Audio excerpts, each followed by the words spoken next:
Smart phones అందులో ఉండే mobile games పిల్లల ఉసురు తీస్తున్నాయి. పిల్లల్లో సూసైడ్ టెండెన్సీని ప్రేరేపిస్తున్నాయి. ఎస్, మీరు విన్నది నిజమే. కొన్ని మొబైల్ గేమ్స్ పిల్లల్లో సూసైడ్ టెండెన్సీని ప్రేరేపిస్తున్నాయి. టీనేజ్ అమ్మాయిల పాలిట మొబైల్ గేమ్స్ డెత్ గేమ్స్గా మారాయి. మొబైల్ గేమ్లో ఆడే చివరి టాస్క్ వారికి లైఫ్ రిస్క్గా మారింది. ఇంతకు పిల్లల చేతిలో ఉన్న ఫోన్ వారి భవిష్యత్తును నెమ్మదిగా నాశనం చేస్తుందా?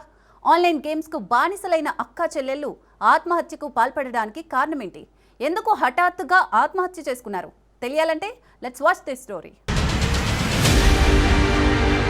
కలకలం సృష్టించిన గజియాబాద్ ఆత్మహత్య కేసు. అక్కా చెల్లెళ్ల ఆత్మహత్య కేసులో బిగ్ ట్విస్ట్. సూసైడ్ కు ఆన్లైన్ గేమ్సే కారణమా? ఈ రోజుల్లో స్మార్ట్ ఫోన్లు మన జీవితంలో భాగమైపోయాయి. పెద్దల నుంచి చిన్న పిల్లల వరకు ప్రతి ఒక్కరి చేతిలో మొబైల్ ఫోన్ ఉంటుంది. మొదట్లో చదువుకు ఉపయోగపడుతుందనో వినోదం కోసమనో పిల్లలకు ఫోన్ ఇస్తాం. కానీ అదే ఫోన్, అదే గేమ్స్ నెమ్మదిగా వారి జీవితాలనే ప్రమాదంలోకి నెట్టేస్తున్నాయి. ఇది కేవలం ఒక హెచ్చరిక కాదు, ఇది నిజంగా జరుగుతున్న భయంకరమైన వాస్తవం.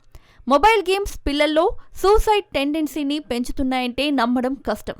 కానీ ఇటీవల జరిగిన ఒక ఘటన ఈ నిజాన్ని కళ్ల ముందు నిలబెట్టింది.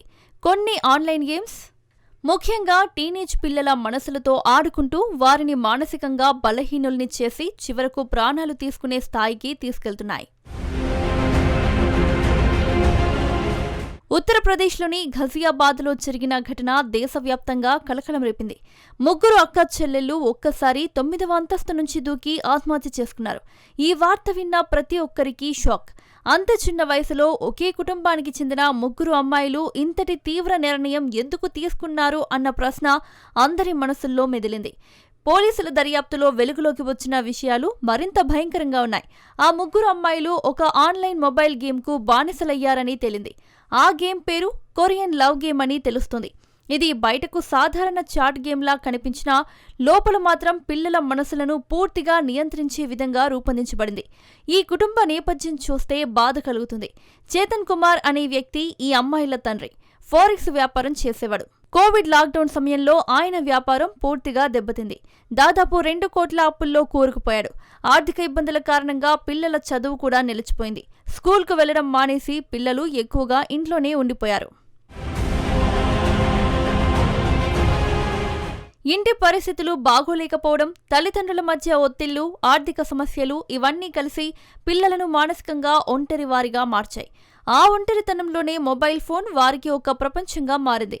ఆ ప్రపంచంలోనే వారు కొరియన్ లవ్ గేమ్ను కనుగొన్నారు. ఈ గేమ్ అసలు రూపం చూస్తే ఇది ఒక వర్చువల్ రొమాన్స్ గేమ్. ఆటగాళ్లు ఒక కొరియన్ ప్రియుడు లేదా స్నేహితురాలితో చాట్ చేస్తున్నట్లు అనిపిస్తుంది. మొదట్లో ఇది సరదాగా ఓ నాటకంలా ఉంటుంది. మెసేజ్లు, శ్రద్ధ, ప్రేమ, మాటలు ఇవన్నీ టీనేజ్ పిల్లల మనసులను బాగా ఆకట్టుకుంటాయి. కే డ్రామాలు, కే పాప్ కల్చర్ ప్రభావంతో ఈ గేమ్ మరింత ఆకర్షణీయంగా తయారవుతుంది. కానీ నెమ్మదిగా ఈ గేమ్ తన అసలు రూపాన్ని చూపిస్తుంది. ఇది దశల వారీగా టాస్క్లనిస్తుంది. మొదట్లో చిన్న చిన్న పనులు, రోజు ఆన్లైన్లో ఉండడం, కొన్ని ఛాలెంజ్లు పూర్తి చేయడం, ఆ తర్వాత కుటుంబానికి దూరంగా ఉండమని సూచనలు, స్కూల్కి వెళ్లవద్దు, ఎవరికీ చెప్పొద్దు అనే మాటలు, ఇలా ఒక్కో టాస్క్తో ఆటగాడిని పూర్తిగా ఒంటరిగా మార్చేస్తుంది. ఈ గేమ్లో సుమారు 50 దశలు ఉంటాయని పోలీసులు చెబుతున్నారు. ప్రతి దశలో భావోద్వేగ ఒత్తిడి పెరుగుతుంది. గేమ్ నుంచి బయటకు వస్తే ప్రేమికుడిని కోల్పోతామని భయపడతారు. అదే భయం పిల్లలను పూర్తిగా విధేయులుగా మారుస్తుంది. గ్రూప్ ఫీచర్లు ఉండటం వల్ల ఇతర ఆటగాళ్ల ఒత్తిడి కూడా పెరుగుతుంది. కాలక్రమేణా నిజ జీవితం బోర్గా అనిపిస్తుంది. కుటుంబం, స్నేహితులు, చదువు అన్నీ విలువలేనివిగా కనిపిస్తాయి. గేమ్లో ఉన్న వర్చువల్ వ్యక్తే వారి ప్రపంచమైపోతాడు. ఈ మానసిక స్థితిలో చివరి టాస్క్ అంటే ప్రాణాంతకమైన నిర్ణయం తీసుకునేలా చేయడం. పోలీసులు అనుమానిస్తున్న ప్రకారం ఈ గేమ్ చివరి దశలో ఆత్మహత్యకు సంబంధించిన టాస్క్ ఉంటుంది. ఇది గతంలో సంచలనం సృష్టించిన బ్లూ వేల్ గేమ్ తరహాలోనే ఉందని నిపుణులు చెబుతున్నారు. ఫార్మాట్ మారినా ప్రమాదం మాత్రం అదే. ఈ కేసులో మరో విషాదకర అంశమేంటంటే 10 రోజుల ముందు తండ్రి పిల్లల మొబైల్స్ తీసుకుని దాచిపెట్టాడు. ఆ తర్వాత వాటిని అమ్మేసి విద్యుత్ బిల్లు చెల్లించాడు. ఆ సమయంలో అమ్మాయిలు తీవ్ర మానసిక వేదనకు గురయ్యారు. గేమ్ ఆడలేకపోతున్నామని, తమ ప్రపంచం దూరమైపోయిందని భావించారు. దానికి తోడు తండ్రి పెళ్లిళ్ల గురించి మాట్లాడటం, భారతీయులనే పెళ్లి చేసుకోవాలని చెప్పడం ఇవన్నీ వారిని మరింత కుంగదీశాయి. కొరియన్ కళల ప్రపంచంలో జీవిస్తున్న వారికి ఇది భరించలేని షాక్గా మారింది. చివరికి ముగ్గురు అక్కా చెల్లెళ్ళు ఒకే నిర్ణయం తీసుకున్నారు. తమ బాధను డైరీలో రాసుకున్నారు. క్షమించండి నాన్న అని సూసైడ్ నోట్ రాసి ఒకరి చేతిలో ఒకరు పట్టుకుని 9వ అంతస్తు నుంచి కిందకు దూకేశారు. స్థానికులు గమనించి ఆస్పత్రికి తరలించినా ప్రాణాలు నిలబడలేదు. పోలీసులు ప్రాథమికంగా ఈ ఘటనకు ఆన్లైన్ టాస్క్ ఆధారిత గేమ్నే కారణమని భావిస్తున్నారు. ఉత్తరప్రదేశ్ డీజీపీ కూడా ఆన్లైన్ వ్యసనం యువతపై తీవ్ర ప్రభావం చూపిస్తోందని తెలిపారు. మొబైల్కు పూర్తిగా బానిసైన పిల్లల విషయంలో తల్లిదండ్రులు అప్రమత్తంగా ఉండాలని సూచించారు. ఈ ఘటన దేశమంతటా చర్చకు దారితీసింది. పిల్లలకు ఫోన్ ఇవ్వడం తప్పు కాదు, కానీ వారు ఏ గేమ్స్ ఆడుతున్నారు, ఎలాంటి కంటెంట్ చూస్తున్నారు అన్నది తెలుసుకోవడం చాలా ముఖ్యం.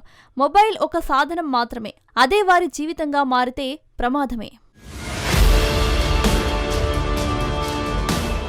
ఈ ఘటన దేశవ్యాప్తంగా కలకలం సృష్టించింది. దీంతో ఆన్లైన్ గేమింగ్ అంశం మరోసారి చర్చకు దారితీసింది. పిల్లలకు స్మార్ట్ ఫోన్ ఇవ్వడం, వారు ఏ సోషల్ మీడియాలు యూజ్ చేస్తున్నారో, ఎలాంటి గేమ్స్ ఆడుతున్నారో తెలుసుకోకుండా తల్లిదండ్రులు ఉండడం మంచిది కాదంటున్నారు నిపుణులు.